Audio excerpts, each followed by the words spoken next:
मूर्तियां हैं वह भी गायब हो गई हैं। और मुझे तो यह बताया गया है कि भगवान जगन्नाथ मंदिर का जो रत्न भंडार है उसकी चाबी भी यहां की सरकारों ने जो है गायब कर दी। बहनों,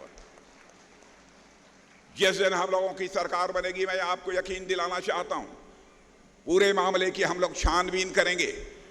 कहां हमारे भगवान जगन्नाथ के रत्न भंडार की चाबी गायब हो गई है मेरे बहनों भाइयों, मैं आपको यकीन दिलाना चाहता हूं।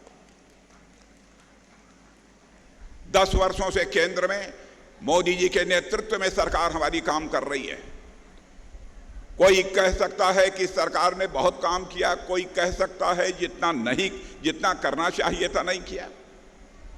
लेकिन इतनी बात मैं दावे के साथ कह सकता हूं, मोदी जी को भारत का प्रधानमंत्री बनने के बाद सारी दुनिया में भारत का मस्तक ऊंचा हुआ है, भारत का कद जो है बढ़ा है।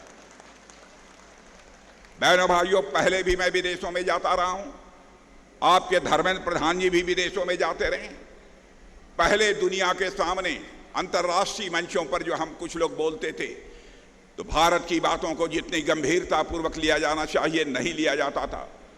लेकिन आज दुनिया के मंचों पर, अंतर्राष्ट्रीय मंचों पर भारत कुछ बोलता है, सारी दुनिया कान खोलकर सुनती है कि भारत बोल क्या रहा है। यह हैसियत सारी दुनिया में भारत की बनी है।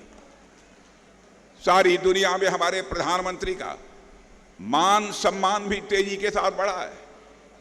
कोई उन्हें महान नेता कहकर संबोधित करता है। यहां तक कि एक देश के राष्ट्रपति ने अपना सम्मान व्यक्त करते हुए हमारे भारत के प्रधानमंत्री मोदी जी का चरण स्पर्श भी किया था। यह भारत की इज्जत सारी दुनिया में बढ़ी है। यहां के जो सांस्कृतिक प्रतीक हैं, मैं कोणार्क के बारे में बतलाना चाहता हूं। कोणार्क की चर्चा आज सारे विश्व में हो रही है, तो उसका भी श्रेय किसी को दिया जाना चाहिए तो भारत के प्रधानमंत्री मोदी जी को दिया जाना चाहिए।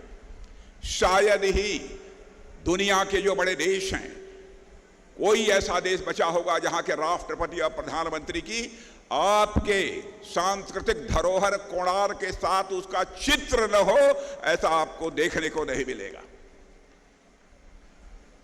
उड़ीसा का मस्तक सारी दुनिया में ऊंचा करने का काम भी किसी ने किया है, तो हमारे भारत के प्रधानमंत्री मोदी जी ने किया है।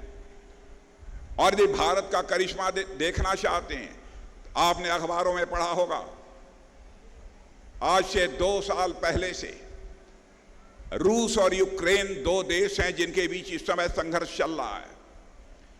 मेरे बहनों भाइयों, रूस की तरफ से मिसाइल, बम, गोले, तोप चल रहे हैं। यूक्रेन की तरफ से भी मिसाइल, बम, तोप और गोले चल रहे हैं। लेकिन हमारे भारत के बहुत सारे बच्चे, वहां पर कोई मेडिकल की पढ़ाई करता है, वहां पर कोई इंजीनियरिंग की पढ़ाई करता है, वहां पर कोई मैनेजमेंट की जो पढ़ाई करता है, सब सारे भारत के रहने वाले बच्चे हैं।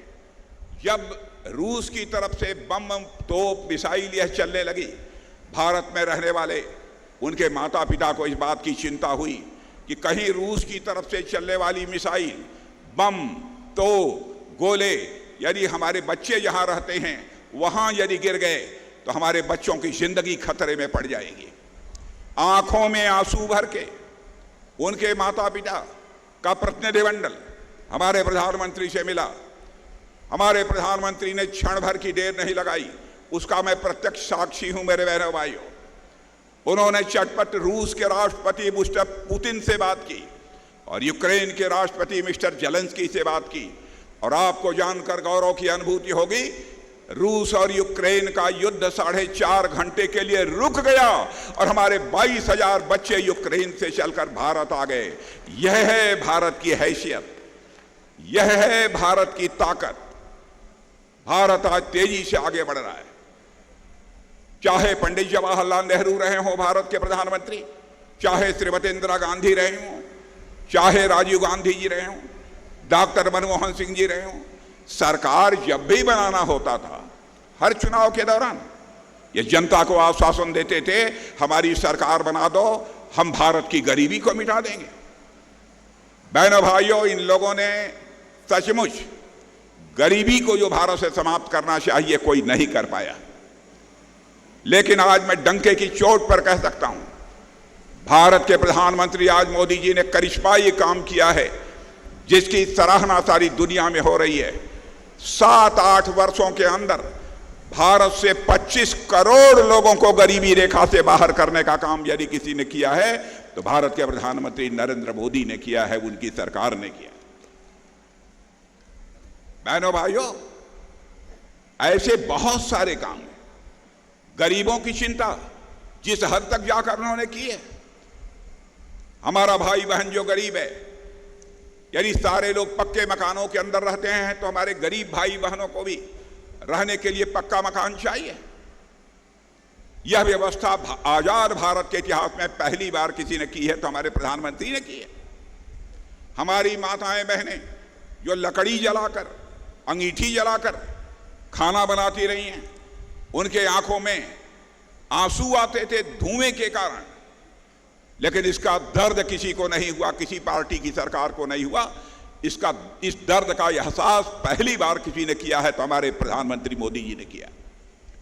एलपीजी गैस सिलेंडर हर गरीब परिवारों में पहुंचाने का उनका संकल्प था, लेकिन मैं जानता हूं, ईमानदारी की बात है, यहां हर गरीब के पास खाना बनाने के लिए जो गैस सिलेंडर पहुंचना चाहिए था, जिस ईमानदारी से पहुंचना चाहिए था, इस बीजेडी की गवर्नमेंट ने लोगों तक पहुंचने नहीं दिया।